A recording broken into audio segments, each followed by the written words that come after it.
This is going to be a video explaining how to replace this door lock actuator on the rear door of a W163 Mercedes. I saw that some of the information on how to do this was missing online, but this will work for 1998 to 2005 ML350, ML320, I think an ML500 or something like that. I'm a little new to the Mercedes, but I won't be showing you exactly how to do it because I already did it over there, but I was successful. I can show you guys, if the battery's not dead, I can show you that I fixed the machine gun locks. Battery's dead, but that's okay. Anyway, I fixed the machine gun locks. And that's how you do it. You replace that door lock actuator right there. It has a cable that comes all the way across the door and goes to here.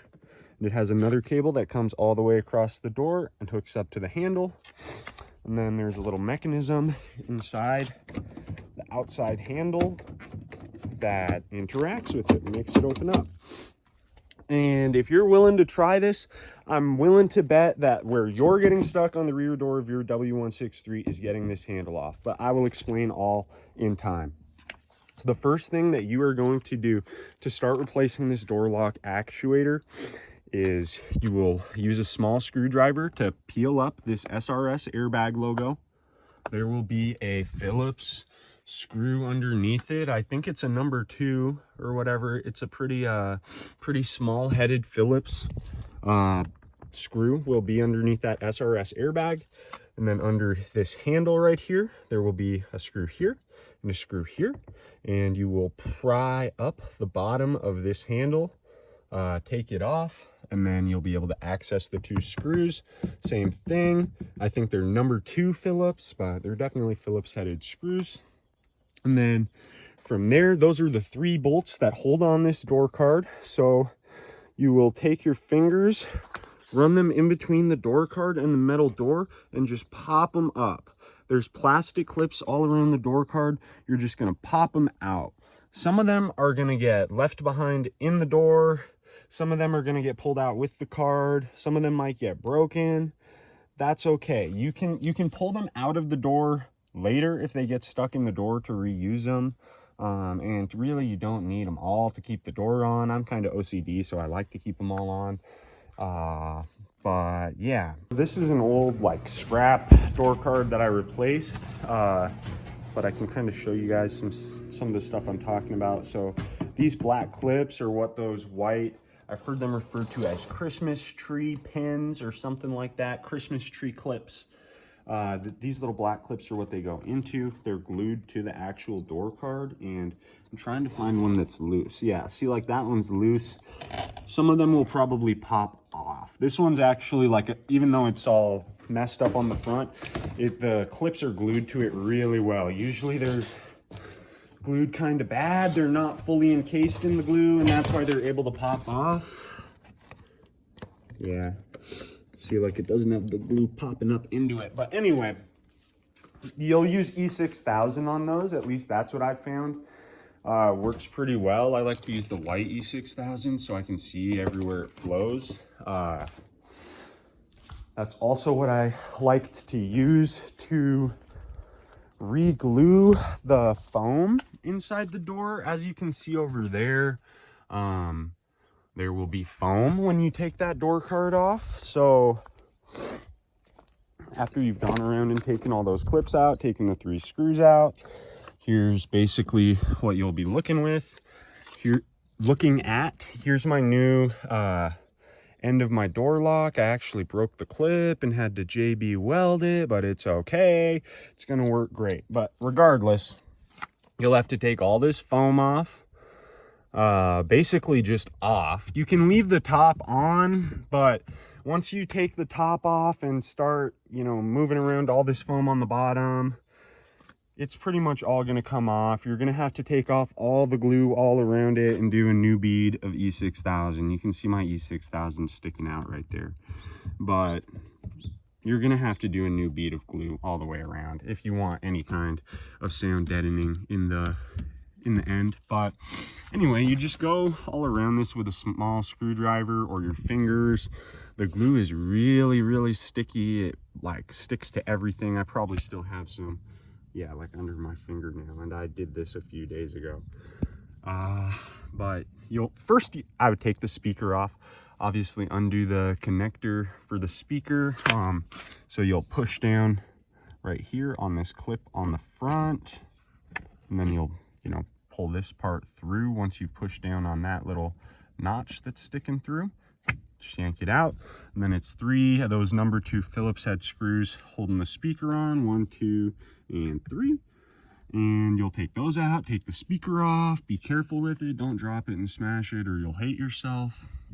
And then after that, you'll be able to get the foam up enough to look through the access hole that is behind the foam right here, right?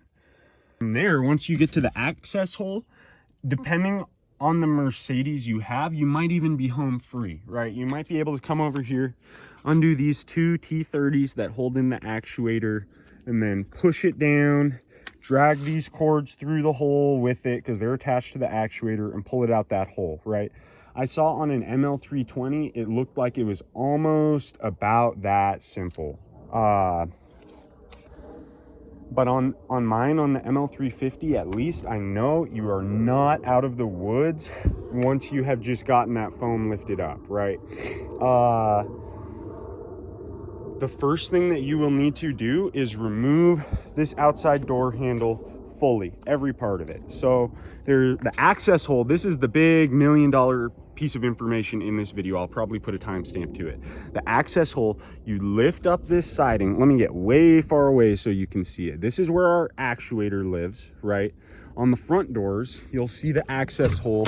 It's super simple right there. You just take off that rubber grommet. There's your access hole to undo the back part of the handle so that you can get the handle out. But on this one, they hide it. It's under this weather stripping, so you'll have to lift this weather stripping up.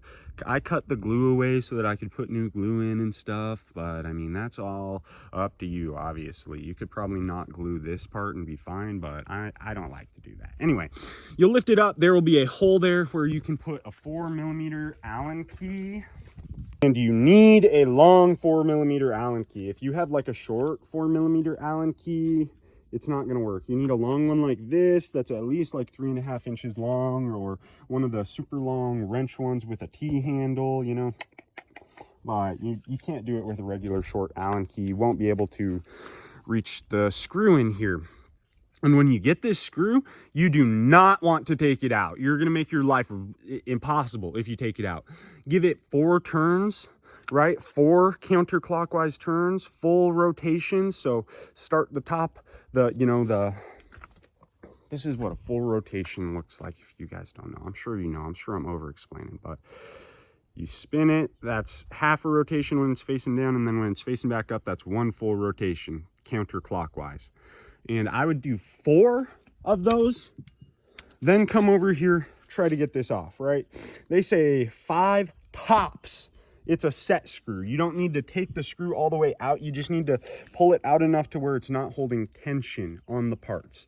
But it's like 4.5, 5 turns to get that that set screw pulled out enough to where it's not holding tension, but not lose it in the door. And once you've given that, your 5 or less counterclockwise turns to loosen it, you'll be able to pop this part out. This back part will come out, right? And then from there, you will be able to roll the whole handle forward and pop it out. And then you'll have to pop this little rubber piece out that goes in between the metal and the plastic separately. But once you do that, you'll have the whole outside out. Right, all you have to do is get that set screw right in there, and then it'll all kind of pop out. I'm sure if you've worked on these cars, everything kind of slides and pops. It's kind of slick.